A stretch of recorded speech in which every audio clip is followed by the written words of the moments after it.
You may have seen a video on the Anchor protocol and how it pays a 20% APY on its stablecoin, which is much higher than other stablecoins out there. So the question is it too good to be true? Is it a Ponzi? Like, what is going on with this coin and protocol? I notice a lot of people are talking about it and how you can earn 20%, but no one's really diving in and understanding the risk. If you're getting a return on your money, there's probably some built-in risk. In this video, we're gonna be diving into that and really uncovering why you're getting that higher percentage.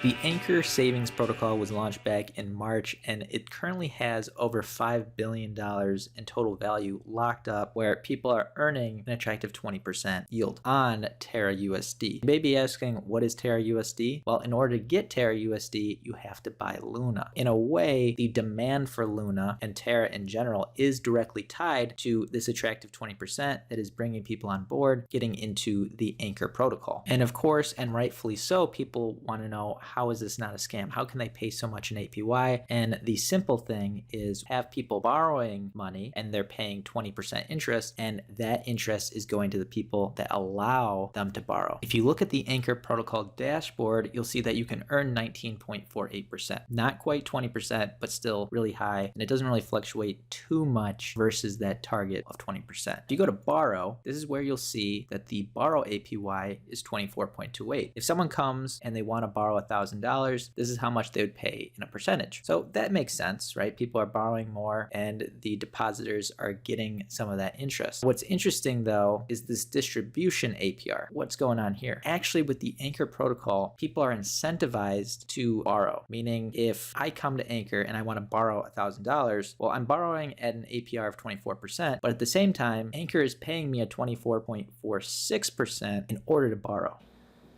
Yeah, that doesn't make any sense. All right, so that got me to question, what is exactly this distribution APR? And it looks like you get paid a percentage in these ANC tokens, or the Anchor protocol tokens. If you look that up, they're trading for around $3, and they started trading back in March when this protocol was launched. And you can see the price of these have varied throughout the year. Within the white paper, it talks about how this is used as a governance token, but at the same time, it talks about how ANC is used as an incentive to increase borrow demand, meaning that there are distributions to borrowers in order to incentivize them to actually borrow. Once again, what? Now, they do lay out how this reserve of ANC tokens that can be used to incentivize borrowing may come up. There's asset rewards, excess yield, collateral liquidation fees. That all makes sense to me. But what's troubling is the fact that this yield reserve that they're talking about, these ANC tokens that are being distributed to borrowers, actually can run out. At the launch of this protocol, 150 million ANC tokens were created. Now, around 50 million were distributed to people that own Luna, and then 100 million was put in this community fund. And around 40% of the tokens were used as a borrower incentive fund. That way, people can get their 20% interest collected. And that is the net APR. You can see the difference between the borrow and distribution. This is kind of how much people are getting paid in those ANC tokens in order to borrow. 0.15%, that's not that big of a variance, and so there wouldn't really be a risk of losing out on that fund. How does this project get into trouble, and how do they run out of ANC tokens potentially where they could no longer pay out that 20% APY? Well, they kind of went through this already. The situation is where all those people are borrowing money in order to get those Anchor tokens. But what happens when all of a sudden the value of all those borrowed assets goes down? Back in July, June, when the crypto markets were crashing, all of a sudden those borrowers got liquidated because the value of those borrowed assets went down too quickly. At the same time though, the people that deposited money to get that 20% APY in a stablecoin, well, they're still getting paid out. Where's that money coming from? Because the people borrowing and paying interest are getting liquidated. There's no more borrowers. So in order to incentivize borrowers again, the Anchor protocol APY has to go through the roof in order to attract borrowers and increase that net APR. Back in July, people were panicking a little bit because the APY for Anchor was really high, so the funds were decreasing, and people were talking about maybe we should decrease the deposit APY. And it turns out the Terra team came in and actually decided to increase the reserve fund, putting more money into it, and that way, based on the amount of deposit deposits that were currently locked up, that would last for around 1.5 years for this to once again stabilize and not run out of Anchor protocol tokens. And clearly that worked. The price of Anchor stabilized a bit, and depositors still get their 20%. And if you're not really paying attention to what's going on, you're just happy that, hey, I'm still getting it. I'm not calling this a Ponzi scheme or anything like that. They obviously thought about this whole incentive structure, but in my mind, the borrow rate and how much people are getting in interest for their stable coins should be based on the market equilibrium. If the stable coins out there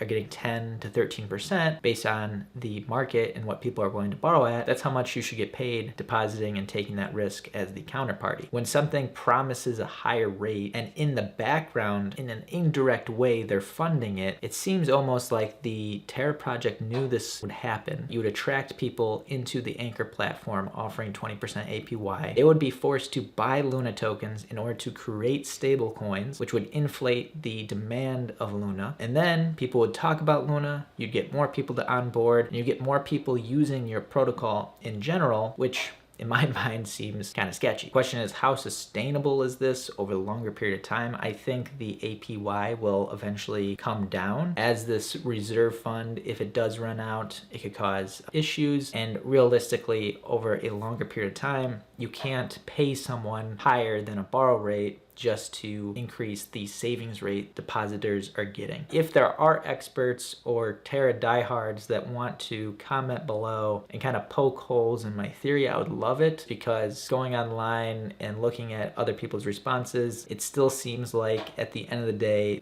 the sustainability of the percentage can't last unless they change something about the protocol. So am I personally going to take my money, invest in the stablecoin, and get that 20%? Not personally. Could it last for years? Sure. In my mind, coming out of one person's pocket and getting into the depositor's pocket, how that's funded, it seems like it's coming from the Terra team and the money that they made from creating this project. If you guys did enjoy this video though, make sure to give it a like, as well as consider subscribing to Main Street Wolf, where we talk cryptocurrency, investing, anything to do with money. Thanks guys for watching, and have a great day.